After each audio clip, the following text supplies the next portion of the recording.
Dadalhin tayo ng kasong ito sa tahimik na bayan ng Ellington, Connecticut, isang komunidad na kilala sa pagiging ligtas at payapa.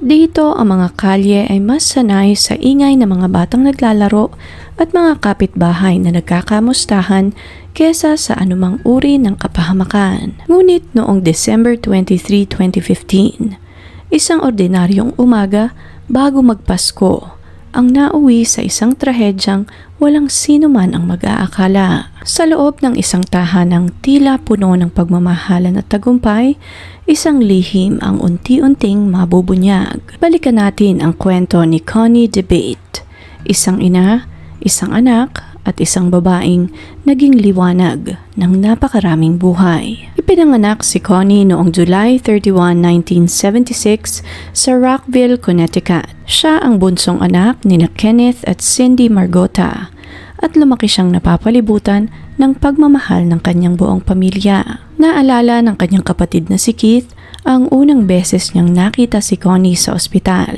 Ito ay noong inangat ng nurse si Connie sa may salamin ng nursery. Sa mabilis na sandaling iyon, ramdam na nilang may kakaibang liwanag na taglay ang batang si Connie. Lumaki siyang malapit sa pamilya at punong-puno ng pangarap. Lumaki si Connie sa Vernon at Ellington, mga komunidad na tahimik at magkakilala ang mga tao. Bata pa lamang ay kapansin-pansin na ang kanyang sipag at determinasyon. Nagtapos siya sa Ellington High School noong 1995 at ipinagpatuloy ang kolehiyo sa University of Connecticut. Inilarawan siya ng mga kaibigan bilang masigla, masayahin at may nakakahawang enerhiya.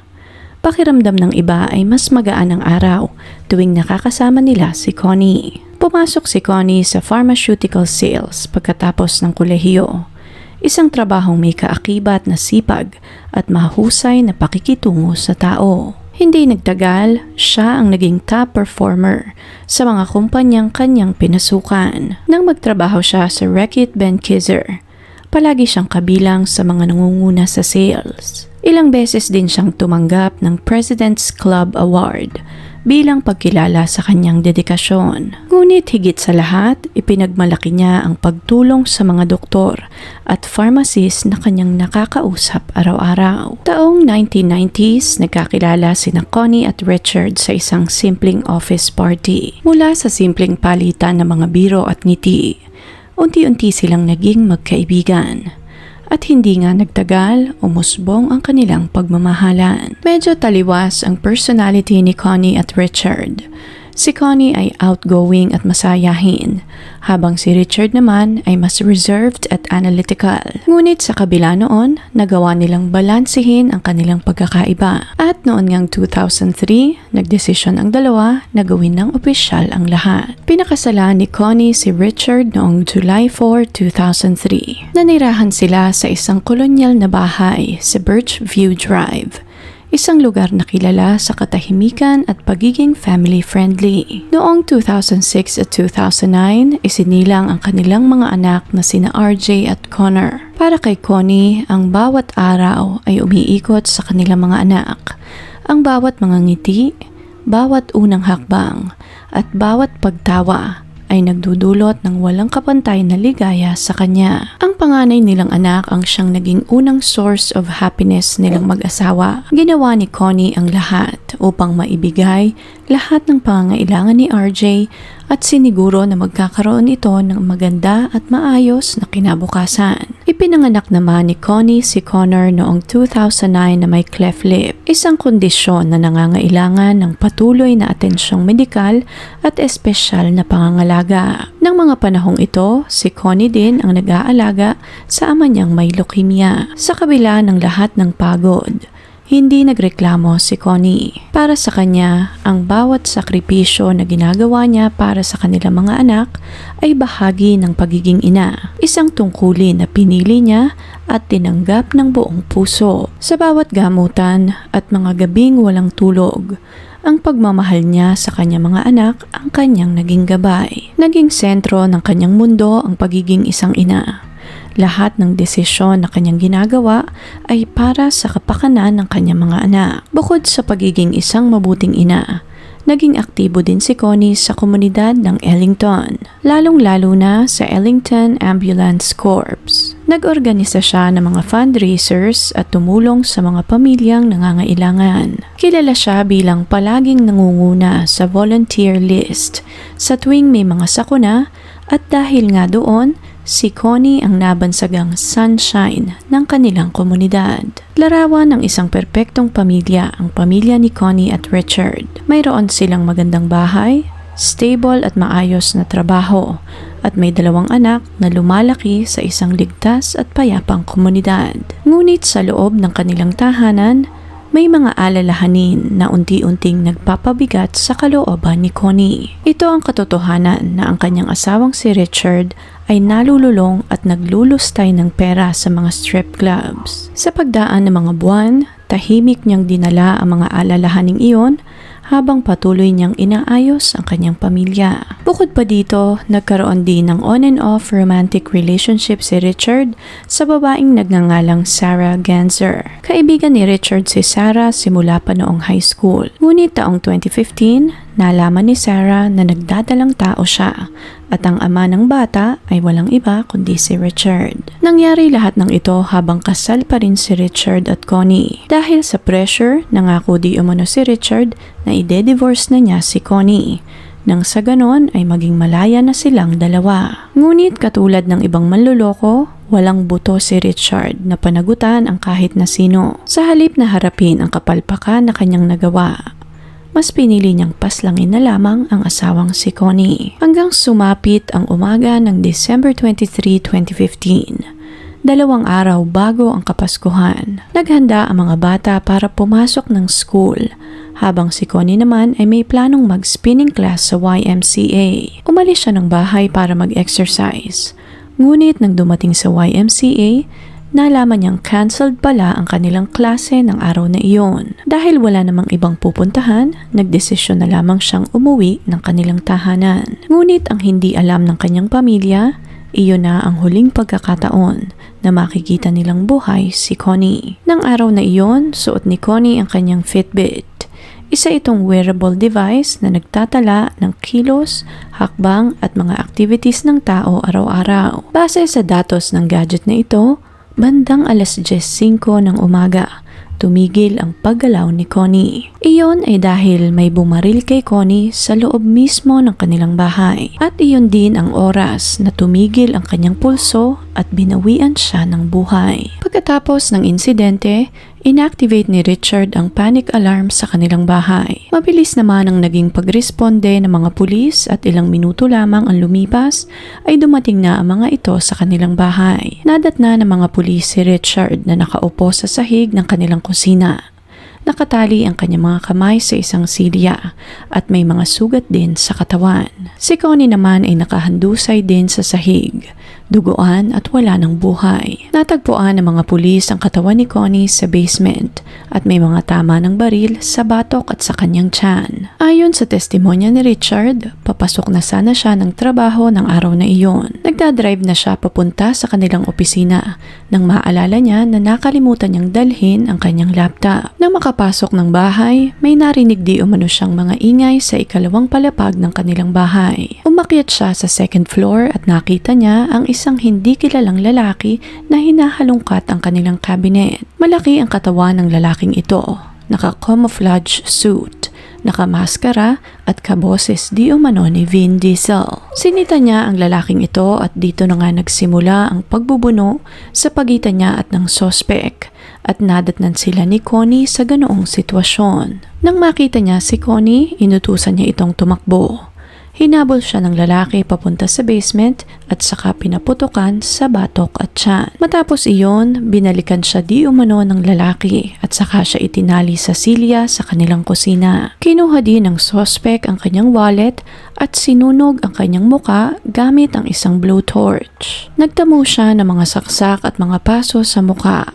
Ngunit nagawa niya di umanong mahalbot ang hawak nitong blowtorch at nasunog niya rin ang balat ng sospek. Dahil sa mga paso, mabilis na umalis ang lalaki sa kanilang bahay. Ngunit ang pahayag na ito ni Richard ay taliwas sa lahat ng nakita ng mga pulis sa kanilang bahay. Una, walang signs ng forced entry. Wala ring mga palatandaan na nakipagbuno siya sa salarin. Wala ring mga nawawalang gamit na magpapatunay na pagnanakaw nga ang motibo ng sospek. Sinubukan ding gumamit ng mga otoridad ng mga police dogs upang makahanap ng scent trail.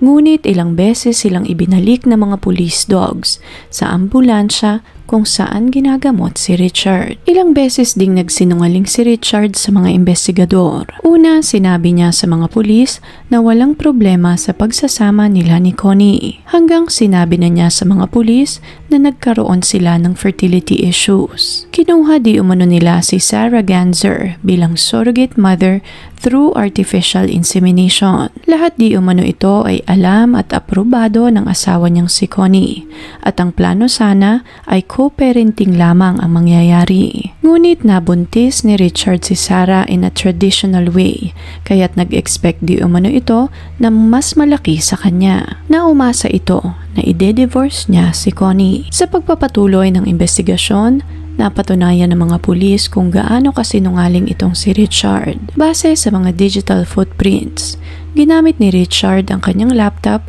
bandang 8:41 ng umaga, kung saan naglagin ito sa kanyang Outlook account. Base sa IP address, nasa bahay pa rin si Richard na mga oras na iyon, taliwas sa kanyang testimonya na nasa biyahe na siya papunta sa kanyang opisina. Bandang 9:80 ng umaga, nakita din ng mga investigador na tiningnan pa ni Richard ang group exercise schedule sa Indian Valley YMCA at nanood din ito ng Mike and Mike show sa ESPN. Iyon ang huling beses na ginamit niya ang kanyang laptop. Malinaw na indikasyon na hindi siya umalis ng kanilang bahay ng araw na iyon. Dahil sa mga revelasyong ito, unti-unting naging malinaw sa mga investigador na ang trahedyang ito ay hindi gawa ng isang random na kriminal, kundi isang krimen na involve ang isa sa pinakamahalagang tao sa buhay ni Connie. At dito na nga nagsimulang mabuo ang kaso laban kay Richard. Hindi man agad, ngunit pa isa-isang piraso ng ebidensya ang nag-ugnay kay Richard sa pagkamatay ng kanyang asawa. Mga digital footprints, ang data sa Fitbit device ni Connie, timeline inconsistencies, at mga detalyeng hindi na itugma sa kanyang testimonya. Habang tumatagal ang investigasyon, mas lalong naging matibay ang mga ebidensya na magpapatunay na si Richard nga ang pumaslang sa kanyang asawa. Noong April 14, 2017, inaresto ng mga pulis si Richard sa bahay ng kanyang ina at nakasuhan ito sa pagpaslang sa kanyang asawang si Connie. Nasampahan din ito ng mga kasong tampering with physical evidence at pagbibigay ng maling impormasyon sa mga pulis. Not guilty ang sagot ni Richard sa lahat ng kasong nakasampa sa kanya. Nagpiyansa din ang kanyang pamilya upang pansamantala siyang makalaya. Nagpiyansa ito ng halos $1,000,000 at ginawang collateral ang 5 bahay ng kanilang pamilya para sa kanyang pansamantalang kalayaan. Habang naghihintay naman ng trial, nagpatuloy ang buhay ni Richard na parang halos walang nangyari. Winaldas nito ang pera ng asawang si Connie, walang haba sa paglustay ng salapi. Habang ginagawa itong lahat ni Richard,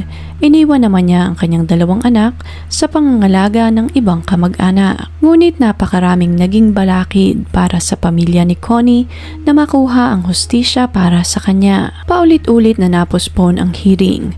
Napospon ito dahil sa pandemya, pagkamatay ng abogado ni Richard, at muling pagpili ng jury. Nagsimula ang trial ni Richard noong April 5, 2022. Naghanda ang prosekusyon ng mahigit 600 evidences. Kabilang na nga dito ang data mula sa Fitbit ni Connie. Ito ang nagpatunay na kasinungalingan lahat ng mga pahayag ni Richard. Sa buong durasyon ng trial, nakipagtulungan din si Sarah Ganzer sa investigasyon at naging napakalaki ng kanyang ambag sa pagkakalutas ng nasabing kaso. Habang pinipigil ang luha, inilarawan niya ang 30 taong relasyon nila ni Richard at kung paano niya paulit-ulit na ipinangako na iiwan ito nito si Connie. Ipinahayag niya na hindi niya kailanman hiniling na iwanan ni Richard ang kanyang mag-iina. Ngunit dumating na rin sa punto na napagod na rin siya sa pabago-bagong desisyon ni Richard. Inamin ni Sarah na nagdulot ng matinding pressure kay Richard ang kanyang pagbubuntis, na maaring nagtulak dito na gawin ang karumal-dumal na krimen. Sa harap ng korte, iginiit ni Sarah na hindi ni minsan na pinressure niya si Richard na iwanan si Connie. Alam niya ang kanyang lugar sa buhay nito